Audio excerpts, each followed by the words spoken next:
सच के साथ। नमस्कार, सिटी वाराणसी लाइव में आप सभी का स्वागत है। मैं हूं ममता चौरसिया। आइए नजर डालते हैं आज की हेडलाइंस पर। लोकसभा सामान्य निर्वाचन 2024 के तहत नामांकन के दूसरे दिन 2 और ने भरा पर्चा। अब तक कुल 4 प्रत्याशियों ने किया नामांकन। एटीएम कार्ड बदलना ठगी करने वाले 3 आरोपी वाराणसी से गिरफ्तार। पुलिस ने कई वारदातों का किया खुलासा। चांदपुर स्थित ईस्ट इंडिया ट्रांसपोर्ट एजेंसी के ऑफिस में लगी आग, लाखों की हुई क्षति।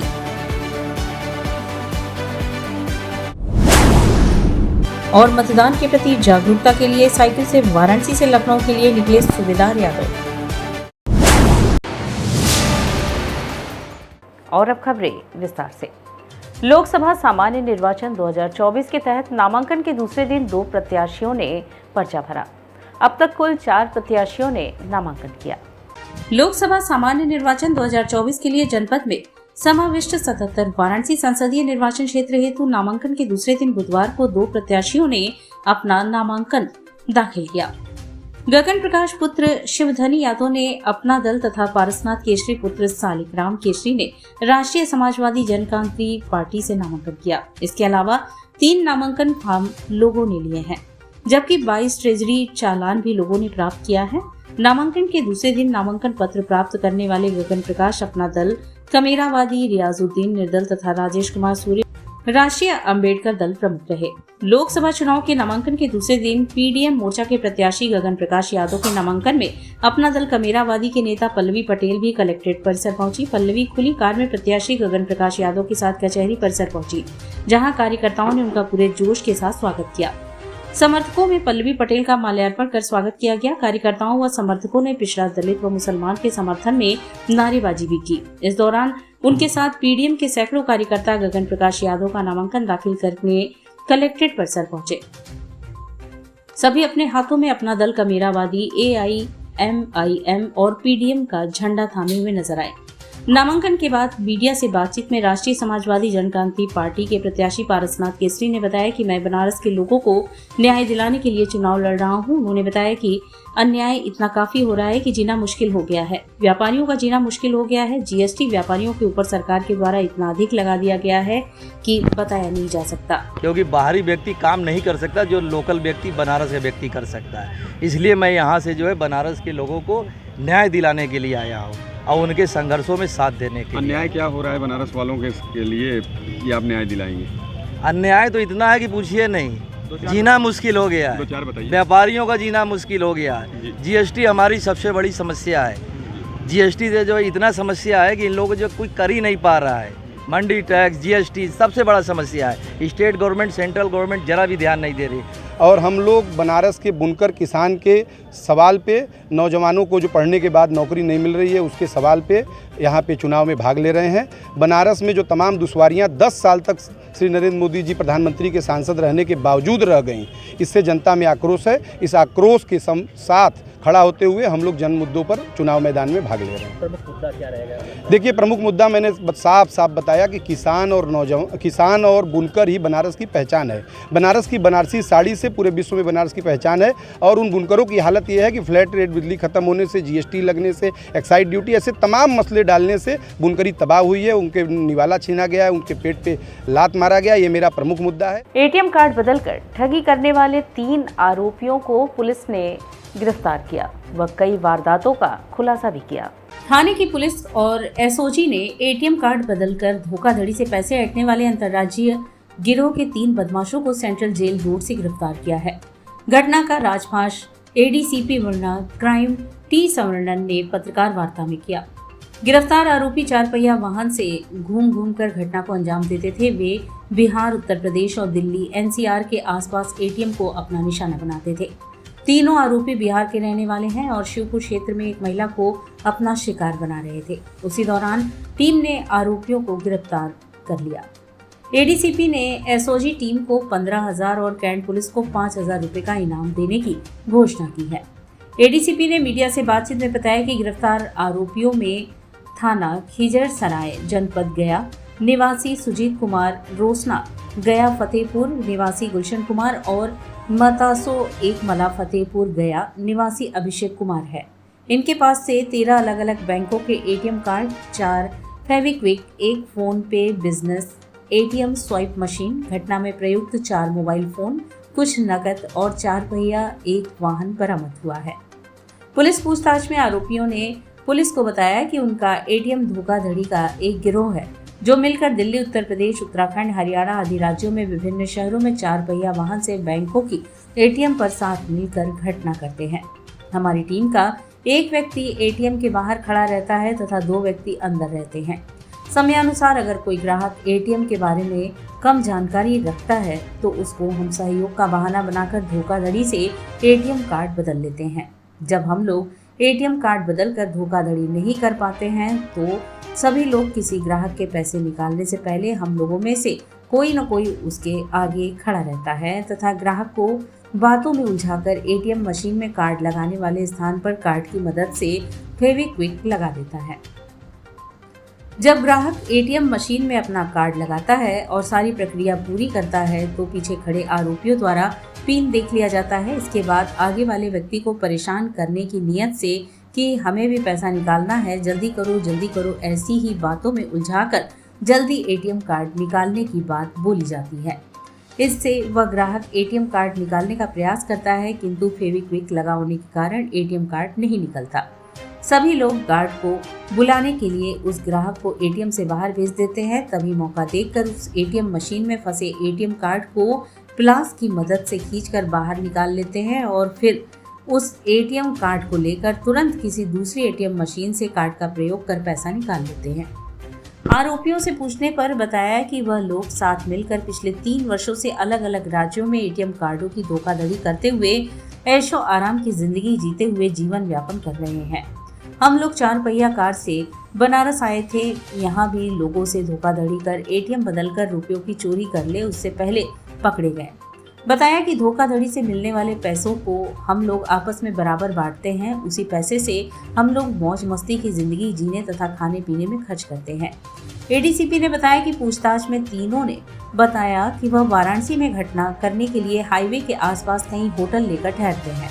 घटना के बाद फिर शहर छोड़ देते हैं। गिरफ्तार आरोपियों ने स्वीकार किया कि बनारस में बीते जनवरी में कचहरी के पास एसबीआई बैंक के बाहर लगे एटीएम से भी इसी तरह एटीएम पर फेविक्विक लगाकर एटीएम चुराकर रुपयों की चोरी की है।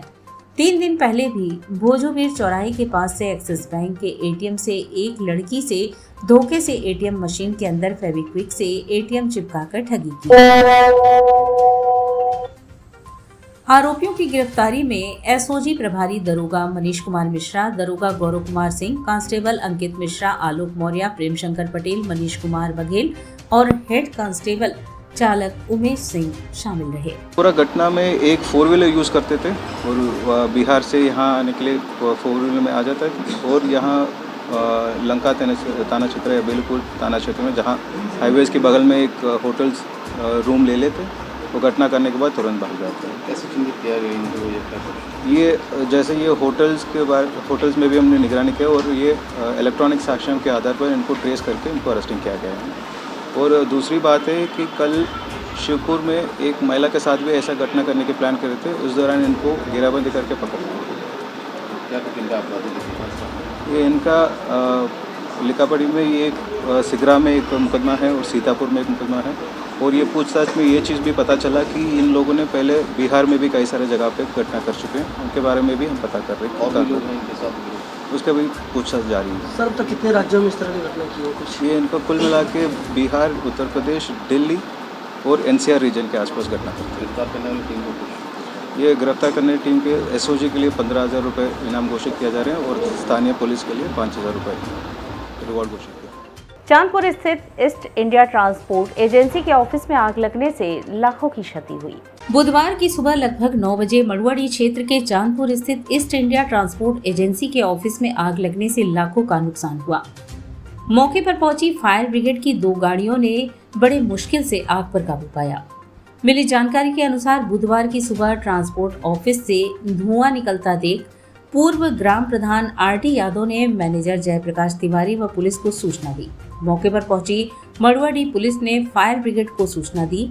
मौके पर पहुंची फायर ब्रिगेड की गाड़ियों ने बड़ी मुश्किल से आग पर काबू पाया, लेकिन तब तक ऑफिस में लगा एसी, फर्नीचर, 2 कंप्यूटर, कुछ नगद रुपए व अन्य सामान जलकर खाक हो गए थे। राष्ट्रीय नमोदल के राष्ट्रीय अध्यक्ष अभिनंदन पाठक प्रधानमंत्री नरेंद्र मोदी के हमशक्ल हैं। वह बीजेपी के चुनाव प्रचार प्रसार के लिए वाराणसी पहुंचे हैं। लोकसभा चुनाव के दूसरे दिन पीएम मोदी के हमशक्ल व राष्ट्रीय नमोदल के राष्ट्रीय अध्यक्ष अभिनंदन पाठक वाराणसी पहुंचे। उन्होंने डमरू बजाकर लोगों को सरकार की योजनाओं के प्रति जागरूक किया और बीजेपी के पक्ष में वोट डालने की बीजेपी का प्रचार प्रसार किया। देश भर में प्रधानमंत्री नरेंद्र मोदी का प्रतिरूप धारण करके भ्रमण करने वाले अभिनंदन पाठक इस वक्त वाराणसी में मौजूद हैं। पीएम के अपने संसदीय क्षेत्र के दौरे से पहले उनकी जीत का डमरू से वादन करने वह काशी आए हैं। इस दौरान वह डमरू बजाकर लोगों को बीजेपी के पक्ष में वोट डालने के लिए भी कह रहे हैं। मीडिया से बातचीत करते हुए अभिनंदन पाठक ने कहा कि 2014 में भी मैं वाराणसी में मोदी जी का प्रचार प्रसार करने आया था, उन्हें जीत मिली। 2019 में भी वह यहां से सांसद और देश के प्रधानमंत्री बने और एक बार फिर से 2024 में उन्हें जीत दिलाने के लिए उनके प्रचार प्रसार के लिए यहां वाराणसी में आया हूं, क्योंकि इस बार भी उनका जीतना देश के लिए बहुत जरूरी है। इसका कारण यह है कि मोदी है तो मुमकिन है। उन्होंने कहा कि 2024 में तीसरी बार मोदी जी देश के पीएम बने। इसी दिशा में भारतीय नमो सेवा दल ये डमरू बजाकर मोदी जी के द्वारा जारी जन कल्याणकारी योजनाओं को घर घर तक पहुंचाएंगे। बता दें कि अभिनंदन पाठक वर्तमान में 2016 से लखनऊ में किराए के मकान में रहते हैं। उनके पिता अयोध्या के रहने वाले थे और गांधी आश्रम में नौकरी करते थे। वह बताते हैं कि पूरे देश में मोदी जी का गुणगान और यशगान करते हुए घूमता हूँ और मैं एक सामाजिक कार्यकर्ता हूँ। लोगों से चंदा लेकर मेरा खर्च चलता है। वहीं अपने क्षेत्र से चुनाव लड़ने की बात पर उन्होंने कहा कि आपका आशीर्वाद रहा और मोदी जी चाहेंगे तो एक दिन जरूर चुनाव लड़ूंगा। भोले बाबा के आशीर्वाद से 2014 में अवतार पुरुष मोदी जी इस देश के प्रधानमंत्री बने, 2019 में बने, 2024 में तीसरी बार अवतार पुरुष मोदी जी देश के प्रधानमंत्री बने। उसी दिशा में भारतीय नमो सेवा दल ये डमरू बजाकर मोदी जी के द्वारा जारी जन कल्याणकारी योजनाओं का प्रचार प्रसार करने के लिए हम बनारस के घर घर दर दर जाने का काम मूल निवास कहाँ है और क्या करते हैं? मेरे पिता अयोध्या के निवासी थे, गांधी आश्रम में एक छोटी सी नौकरी करते थे। सहारनपुर में मेरा जन्म हुआ और 2016 से मैं लगातार एक किराए के मकान में लखनऊ में रहता हूँ। पूरे देश में भारतीय नमो सेवा दल का मैं राष्ट्रीय अध्यक्ष हूँ। मोदी जी का मैं गुणगान यशगान करते हुए पूरे देश में मैं घूमता हूँ। काम क्या? मैं सोशल वर्कर हूँ। खर्चा कैसे चलता है? मैं सोशल चंदा मांग के चलता है, कभी कभी भूखे भी रह जाते हैं। मोदी है तो मुमकिन है। ये राष्ट्रवाद का चुनाव है, ये विकासवाद का चुनाव है। अभिनंदन जी, चंदे के नाम पे याद आया, अगर चंदा ही लेते हैं तो आप अपने क्षेत्र से चुनाव भी तो लड़ सकते हैं। आपका आशीर्वाद रहेगा, मोदी जी चाहेंगे तो वो भी काम हो जाएगा। लेकिन अभी तीसरी बार अवतार पुरुष मोदी जी का देश के प्रधानमंत्री बनना बहुत जरूरी है। मतदान के प्रति लोगों को जागरूक करने के लिए साइकिल से वाराणसी से लखनऊ के लिए सूबेदार यादव रवाना हुए। वाराणसी के मिर्जा मुराद के रहने वाले सूबेदार यादव ने वोटिंग अवेयरनेस को लेकर 5 सदस्यीय टीम साइकिल से लखनऊ निकले। दोनों के सफर का आज पहला दिन है। साथ ही वाराणसी के पहले भारतीय संविधान की लाइब्रेरी भवन एवं न्याय मंदिर बनवाने का संकल्प भी लिए हैं। हम आपको बता दें कि सूबेदार यादव अपनी जमीन गिरवी रखकर अपने गाँव में बच्चों के लिए अखाड़ा बनवाए थे। इस तरह के समाज सेवा सूबेदार यादव करते रहे हैं और इस बार लोकतंत्र के महापर्व पर लोगों को जागरूक करने व न्याय मंदिर बनवाने का संकल्प लिया है। वोट की जागृति करने के लिए जिले में टहल रहे हैं। कल की रैली निकली हुई है जो कि सेवापुरी से चली हुई है, मिर्जा मुराद से राजा तला तहसील होते हुए रात को रुके थे वहाँ पर। आज निकले हैं कचहरी, यहाँ से होते हुए हम लोग जाएंगे लखनऊ तक वोट के जागृति के लिए। सर क्या क्या मुद्दे रहेंगे आपके? हम लोग सर कि यही वोट का जो प्रतिशत कम है वो और वोट उसको बढ़ाएं, युवा जागृति लें। लोकतंत्र का पर्व चल रहा है, इसमें भागीदारी लें। एक हमारा और एजेंडा है संविधान के लिए, आजकल बड़ा बोल रहे हैं। तो सर संविधान के लिए हमने भी एक संकल्प लिया वोट के रूप में कि हम भी एक संविधान का लाइब्रेरी बनवाएंगे अपने गांव में। वहां पर न्याय मंदिर का रूप देंगे, वहां पर अच्छे से जो संविधान का तथ्य होता है उसको लिखित रूप में करके, ताकि ग्रामीण इलाकों में सबको जानकारी होगा। लाइब्रेरी आजकल चल रहा है सभी जगह, तो एक संविधान का लाइब्रेरी भी बनाएंगे सर। और यहाँ वक्त तो चला है एक छोटे से ब्रेक का, मिलते हैं ब्रेक के बाद। सच के साथ Facilities of Navneeta Kuvar Public School, quality education, well qualified faculty, dance, vocal, instrumental music, robotics, art and crafts, skating, karate classes, indoor and outdoor activities, use playground for kindergarten and various types of games, math, physics, biology, chemistry lab and smart library, well-maintained computer lab and classes, highly secure and GPS track convince facilities, educational based activities using technique tools and interesting methods for students. Navneeta Kuwar Public Schools, Swahid near BHU Hyderabad Gate, Varanasi. Mobile number 7311128462. Navneeta Kuwar Public Schools.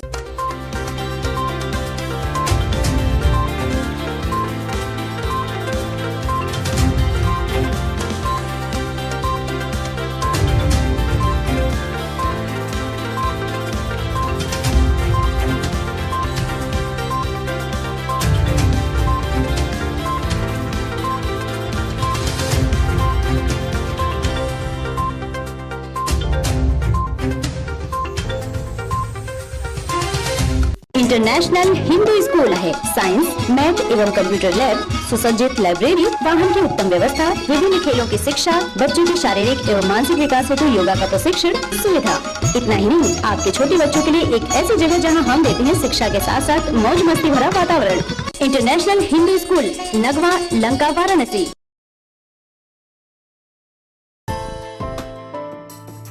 बाल विद्यालय माध्यमिक school मां गंगा के तट पर स्थित एक उत्कृष्ट स्कूल, LKG से क्लास 12 तक, affiliated to CBSE new Delhi, state of the art computer lab, बच्चों के खेलने कूदने की उचित व्यवस्था, smart classes for better understanding, बच्चों को खेलने एवं कल्चरल एक्टिविटीज के लिए एक विशाल ग्राउंड एवं स्टेज, फिजिक्स का प्रैक्टिकल, उत्कृष्ट केमिस्ट्री लैब, संगीत की कक्षाएं, खेल कूद की व्यवस्था जैसे बास्केटबॉल इत्यादि, योग्य शिक्षकों एवं शिक्षिकाओं द्वारा पठन पाठन की व्यवस्था, उत्कृष्ट ट्रांसपोर्ट की उचित व्यवस्था।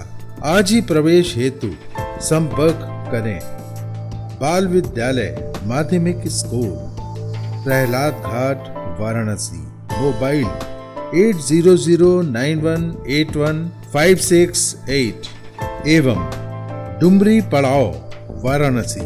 Mobile 8009181549। I am a student of Jeevandeep Mahavidyalaya. I am proud of Mahavidyalaya for excellent faculty, best support and best infrastructure and best place.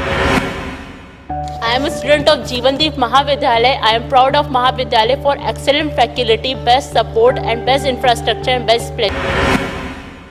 I am a student of Jeevandeep Mahavidyalaya. I am proud of Mahavidyalaya for excellent faculty, best support and best infrastructure and best place. Varanasi live, सच के साथ। और break के बाद पुनः आपका स्वागत है। भारत सेवा श्रम संघ द्वारा संचालित दातव्य अस्पताल में डिजिटल एक्सरे मशीन का उद्घाटन हुआ। सिगरा स्थित भारत सेवा श्रम संघ के दातव्य अस्पताल में आज बुधवार को डिजिटल एक्सरे मशीन का उद्घाटन किया गया। मशीन का उद्घाटन संस्था के अध्यक्ष स्वामी पूर्णानंद जी महाराज ने किया एवं धन्यवाद ज्ञापन प्रबंधक ऋषि प्रसाद खरवार ने किया। इस मौके पर समस्त डॉक्टर उपस्थित थे। अस्पताल में दिन प्रतिदिन नई यूनिट का शुभारंभ किया जा रहा है, जिससे कि आने वाले मरीजों को सुविधा प्रदान की जा सके। यहाँ निःशुल्क 3 दिन की दवा मात्र 10 रुपए की पर्ची पर दी जाती है। यहाँ पर x ray, pathology, dental, OT, eye department, general physician, gynaecologist, gastrologist, orthopaedic एवं कार्डियोलॉजिस्ट के डॉक्टर बैठते हैं। साथ ही फिजियोथेरेपी की भी व्यवस्था यहाँ पर होती है। सेवाश्रम संघ वाराणसी शाखा की ओर से यहाँ प्रतिदिन सुबह 8 बजे से 12 बजे तक आउटडोर हॉस्पिटल चलते हैं। इसमें एक्सरे का व्यवस्था पहले से था, अभी भी नया मशीन खरीद करके हम लोग यात्री लोग के एवं लोकल पेशेंट को सुविधा देने के लिए भारत सेवाश्रम संघ एक्सरे मशीन का व्यवस्था किया गया है। तो एक्सरे प्रतिदिन ही होगा, खूब स्वल्प मूल्यों में, बाजार से आधा से भी कम पैसा में यहाँ ये व्यवस्था किया जाएगा। तो भारत सेवाश्रम संघ बहुत प्रकार की सेवा काम करते हैं। तो यहाँ आउटडोर में हर प्रकार की पेशेंट को हम लोग सेवा देते रहेंगे। भविष्य में और भी हम लोग काम आगे बढ़ाएंगे।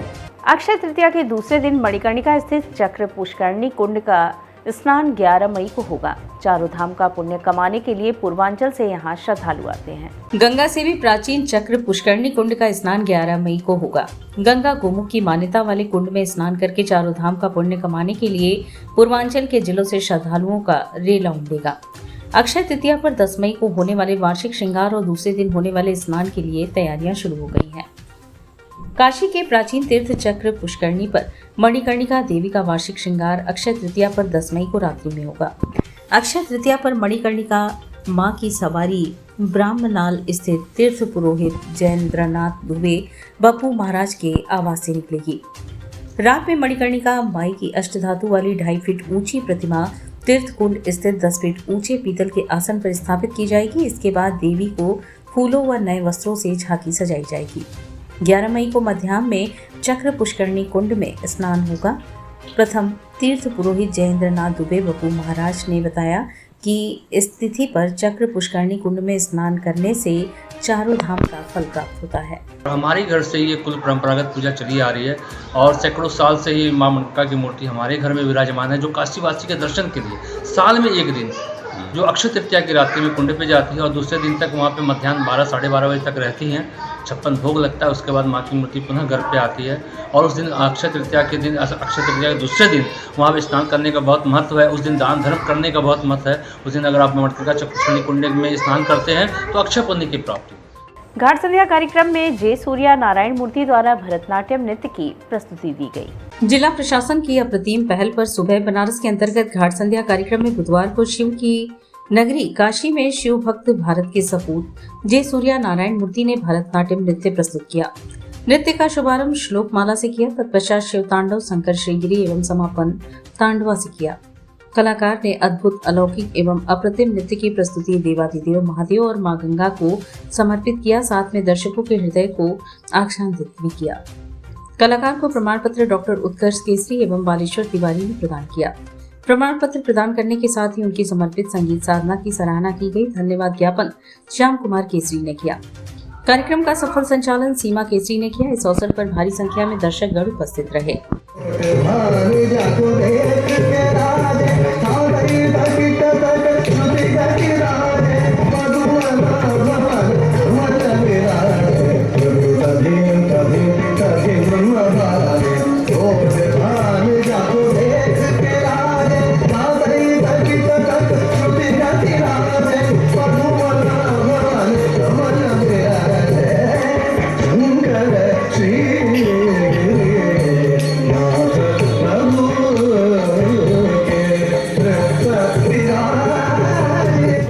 अर्चिता आर्ट्स अपने 25वें महोत्सव 2024 की तैयारियों में जुटा है।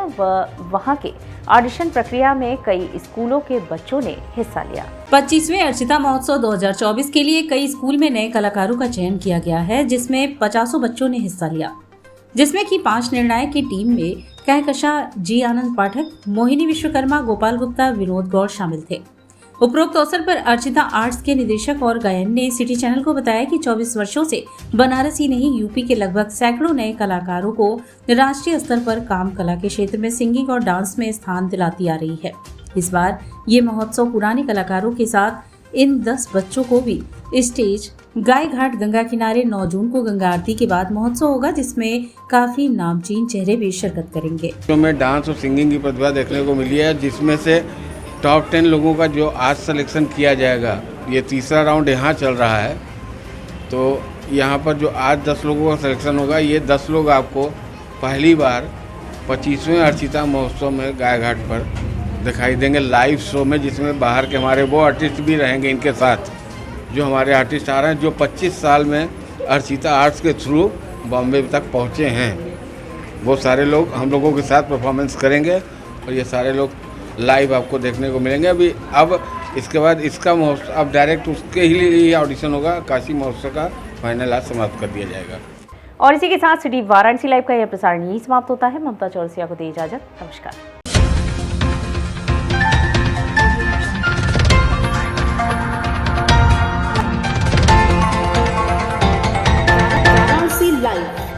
सच के साथ।